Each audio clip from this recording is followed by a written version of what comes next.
Hey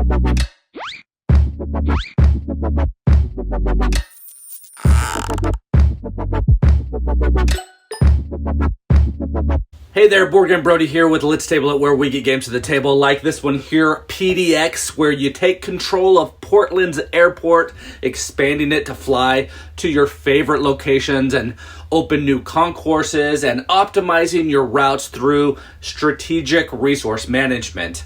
You will be trying to score the most points through destinations, private office tiles, and completed ad campaigns.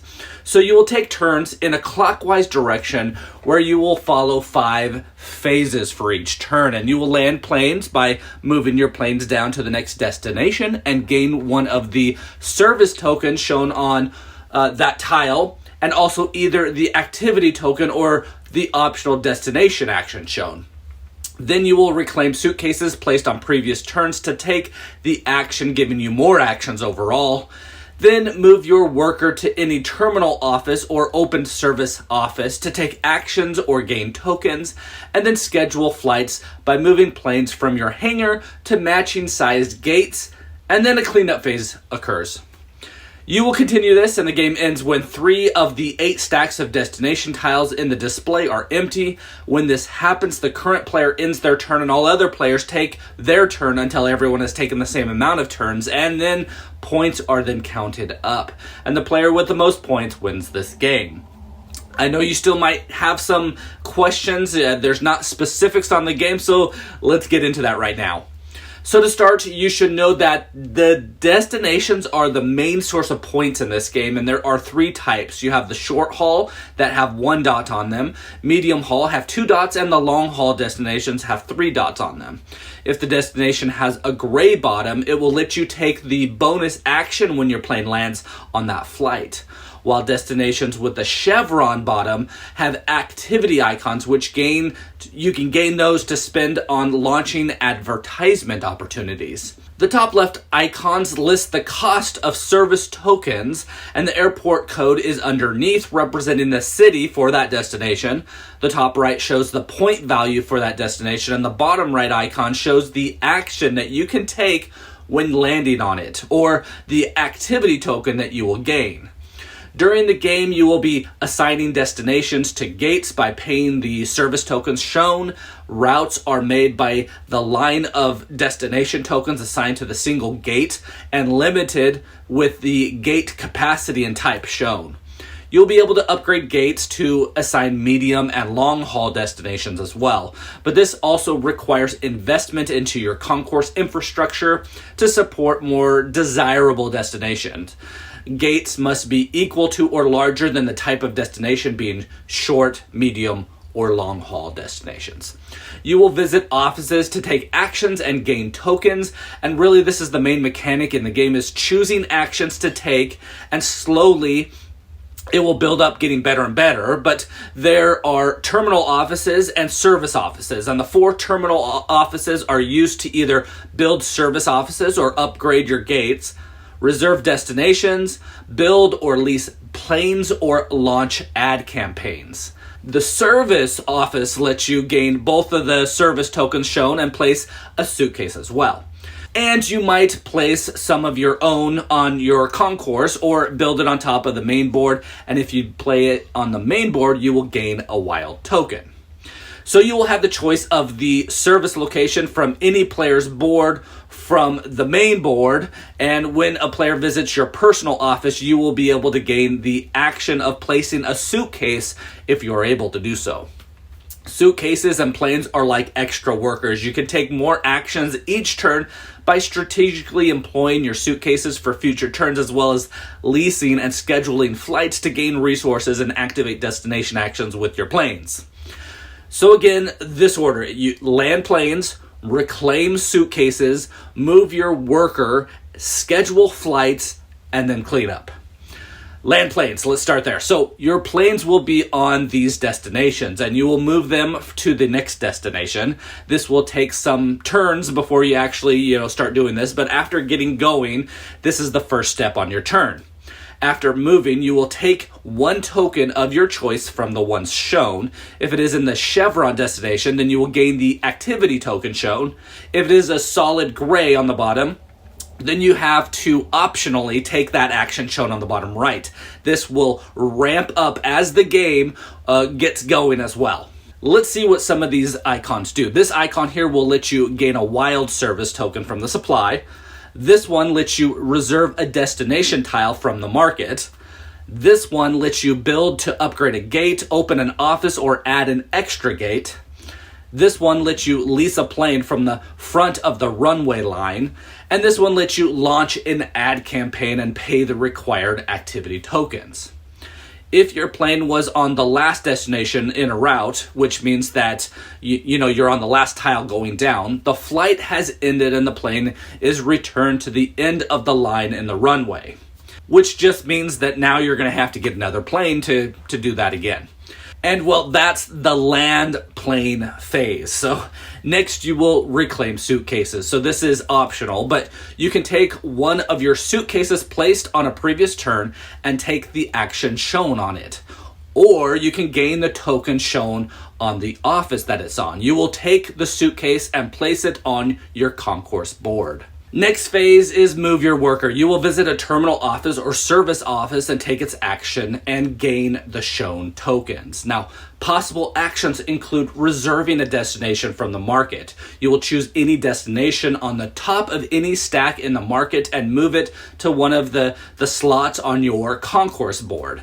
Build to upgrade your gate, add an extra gate, or open an office. You will take an upgrade tile and place it on top of one of your gates to upgrade a small gate to a medium gate or a medium gate to a large one. You can also build an extra gate if you need to have another one, and it will also provide 2 extra storage spaces for tokens. Or instead, you can open a service office where you will choose one of the 3 office tiles on the display and place it in an open slot above your concourse board or above the main terminal board. And if you decide to open the office in the terminal board, you will gain a wild service token from the supply. Good thing to do. These are never moved or removed from the game.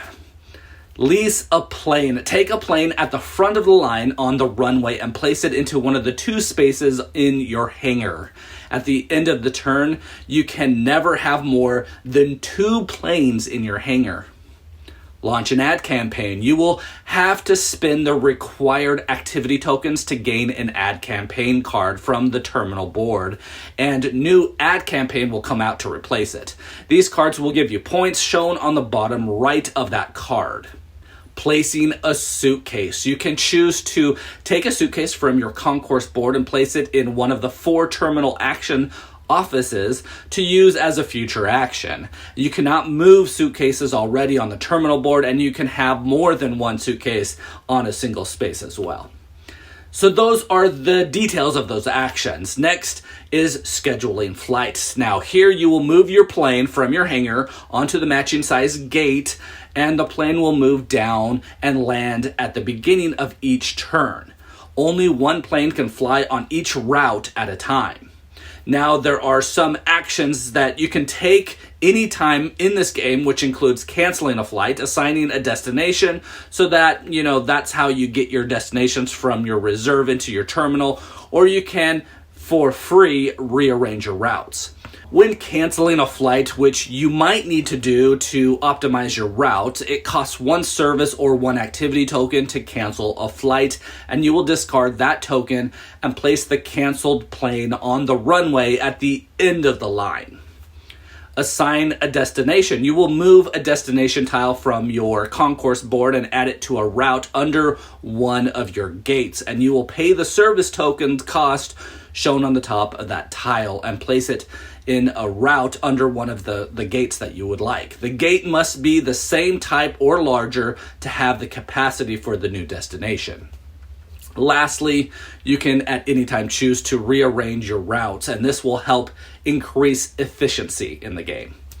Then during the cleanup phase, you will discard down to your storage capacity, which is 6 service or activity tokens and 2 planes in your hangar. the player in clockwise order. They will perform their turn, and they will do the same phases that you just did. Play continues until, again, there are 3 destination piles that are empty, and at this time, players have the same amount of turns, and then scoring is performed. You will add points from your destination tiles you have placed into your routes. You will get points from your ad campaigns, and lastly, from your private offices on top of your board. Then the player with the most points wins the game. Now, they do have a first play variant to help you learn the game by letting you start with a small plane and a short destination, a medium destination, and a large destination, so that this will shorten the game, up a little bit and give players, more to start with, so they kind of have a direction. And well, that's PDX, a worker placement tile placement game of efficiency to run your own airline. And this game gives a different vibe because at first you are, a little bit confused to how the game goes, but soon you realize that the base actions are to get destinations, gain tokens to place those destinations into routes. You can do, some of this by opening service locations and visiting those, but soon you will, form a pattern with your flights that will give you extra actions and will you'll have to efficiently figure out what other actions you need or what destinations would help to make your routes better. Then you will, be taking basic actions over and over and over again. What I really mean is that the actions are pretty simple in themselves, but then when you put the game all together, you will have 8 different destinations to choose from, which will form, some of your strategy. You will have 3 choices for service locations that might help. You are glancing at the advertisement cards to see if you can collect tokens to get those. So the rules become simple, but the game is a little more complex, and it's hard to figure out how you can, be efficient in this game. And it's hard because you have so many ways to take more and more actions. Like, you'll be using your suitcases to take additional actions on your turn, your worker, and then you will move your plane, giving you potentially more actions as well. And the game ramps up because you'll only be taking 1 action per turn at the beginning of the game, but soon you will see that you'll be doing multiple actions, and you will need to plan them out so that they actually add to your strategy. Soon you will have 3 routes going and only 2 planes, and you will be deciding which ones are better to perform, knowing ultimately that gaining and placing destinations is the best way to gain points in the game. Really, you will be balancing long-term goals with tactical decisions, continually rearranging all your destinations and, with your gates, launching new flights and preparing to add new destinations for more points. You need to manage routes to chain your bonuses together to make them worthwhile, and it uses mechanics well with a blend of worker placement, tableau management, economic strategy into a race of evolving your air travel landscape. We have enjoyed the game. My little ones, they're aged 8 and 10, a little bit too much for them, which makes sense as it's recommended for 14 years old and older. It's a game that's not overcomplicated or too complex to get to the table. It highlights Portland and its hub for travel. The art here is simple with the, minimalistic type design to make it clear as to what everything does in the game. Again, it's Brody with Let's Table It, where we get games to the table, like this one here, PDX by Waterworks Games. I've done a video for their other game, Red Dog Junction, that you should also check out. They are claiming their space with using Euro mechanics, everything I like to see. Again, please like and subscribe to our channel. We're working hard to bring to you videos like this one so you know if these games here are ones that you want to get to your own table.